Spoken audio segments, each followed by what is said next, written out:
some teams that have been that have not made expectations happen this year. And the first one Mhm. that we're going to mention is the Nashville Predators, who are shockingly under 500, Yeah. a 10-13 record, who sit sixth right now in the Central Division. I don't know where they went wrong here. I mean, if it's coaching, if it's just not showing up to play, I mean, it doesn't make I sense to me think how I think they're so bad right now. If it might just be falling on the shoulders of the goalies. it could be on the goalies because they haven't been playing amazing. Pekka Rinne is supposed to be an elite goaltender, and he's like posting worse stats than I just mentioned them. Jordan Binnington right now, and then you only have one guy who's got more than, if I'm looking at this correctly, one guy with more than 4 goals. There's one guy with more than 4 goals, and that's Philip Forsberg, who has 10 goals and 12 assists. Everyone else has 14 points or less, and the most goals they have are 4. So I think they need more goal scoring, and that's been a problem with this team for quite a bit. They've been stacked on defense, right? And they just need to find those forwards to come in and help them score goals. Matt Duchene hasn't been living up to what they got him for. They wanted him to come in and start score goals. Didn't happen. When your top 5 point getters, 3 of them are your top 3 defensemen in Ellis, Ekholm, and Yossi, right?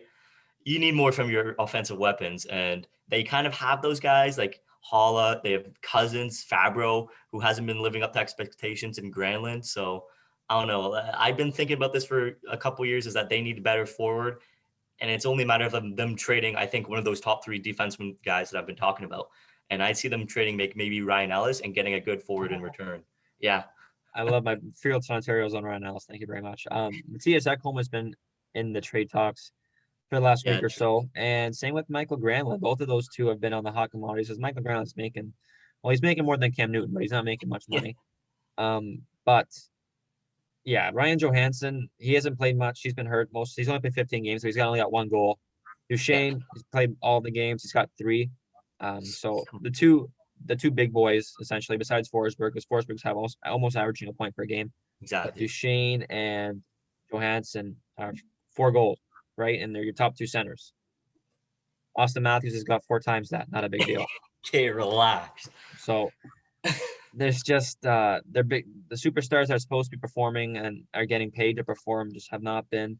And I talked about the goaltending very minimally, but their save percentage, the average save percentage for a Nashville Predators goalie is under 900, so they're not stopping the puck. No. So, and it's not like there's somewhat regular names in the NHL. It's Big Pekka Rinne has been there and done it for a long time, and UC Saros was supposed to be the guy To back him really up. this year. So I don't know if we're going to be seeing Yaroslav Askarov quicker than we thought. Going to be next year or the year later after that, but they got to figure something out there in Nashville because this team, I don't think, can do much because there are a lot of these guys right now who aren't performing or have big contracts. So it's going to be pretty hard to get rid of those guys if they want to. That is for sure. Yeah. Next, team that I thought was going to be surprising some teams this year, but they have not been, to say the least. They are 6th right now in the East Division, just at a 500 record. New York Rangers. I would say the biggest disappointment this year, besides Skidor of the Buffalo Sabres, has been Alexi Lafreniere.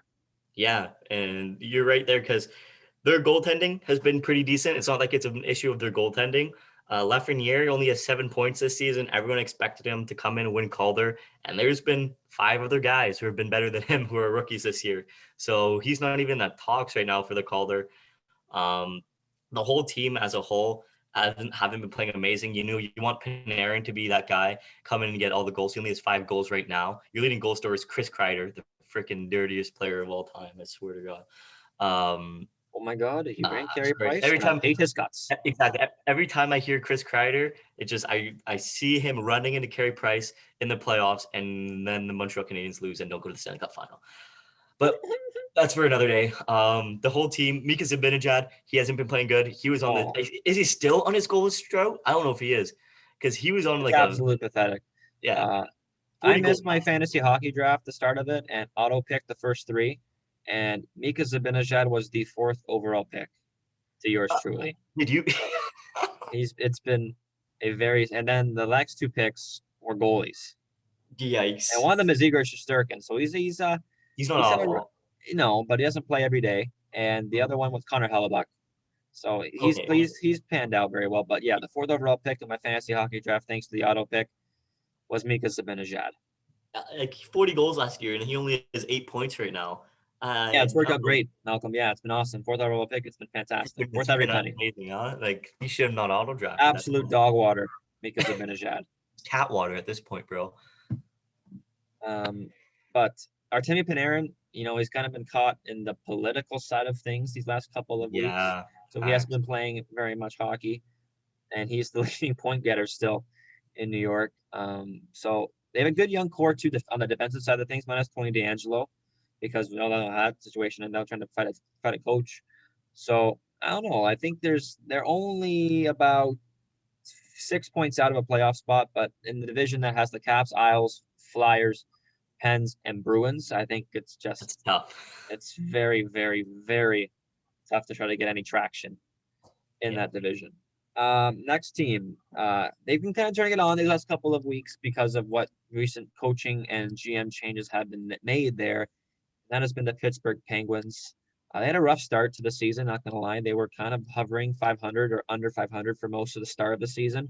Yeah. Then it all flipped with hiring Ron Hextall to be the GM. If you would have told me, if you froze me in the 90s and said that Ron Hextall, and I woke up and Ron Hextall was going to be the GM of the Pittsburgh Penguins, I think you've been lying. Yeah, I don't think anyone would believe that.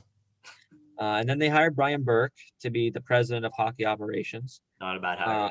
No, but they have not made any significant moves yet. But it Yeah. seems that there's to be a new buzz in Pittsburgh right now because they're playing some pretty good hockey. Sid the Kid coming off almost a COVID scare, so he's back and ready to play. And him and Gensel have been leading the team in points. But they are fifth. They're out of the playoff spot right now, only by 2 points. Do you see them making the playoffs? I don't know. What I think they need is to make the playoffs, and this is a big issue, is their goaltending. And they have Jari and DeSmith, and they have not been playing great whatsoever. So I know they let go of Matt Murray, right? And they believed in Tristan Jari. The same thing will happen with Fleury, and they believed in Matt Murray. It's kind of happening again. He's not panning out what they thought he was going to be. I think they have to either put their faith in him and really tell him, like, you got to pick it up, or he's going to be traded and someone else may be traded along with some picks, and they'll get a better goalie, because Pittsburgh's not a team that, like, in our generation, that's known to losing, right? Ever since I was 8, they've been in the Stanley Cup final those back-to-back years against Detroit, and they've been winning and been one of the top teams in the league ever since. They're not used to losing, and they still have Sidney Crosby in playing great hockey, and they want to keep him playing great hockey on this team. So I think they need to get better goaltending if they want to make the playoffs. Yeah, they've been absolute dog water these last whole season, him and DeSmith. Next is the Ottawa Senators, who are dead last in the North Division and are not dead last in the league. That lovely title goes towards the Buffalo Sabres. Yes, sir. To be the last team in the league. They've been playing some, I would say, decent hockey, because really they're not playing good hockey, but they seem to, they've got the Montreal Canadiens number. Not going to lie, they do. And the Leafs, they got both our numbers, bro. They've won Not as 2 bad or as the 3. Canadiens. They got Claude Julien fired, but Yeah, the Sens did. Okay, they did. they did. Matt Murray, I don't know if he's 100% healthy the way Yeah. the last couple of weeks have been going. So I don't know. Like he's got a terrible goals against at 3.72. It's in a save percentage of 883.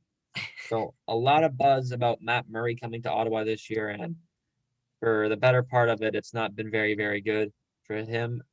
Leading goal scorer Drake Batherson had a nice 6-game goal streak, tied the Senators franchise history for that mark.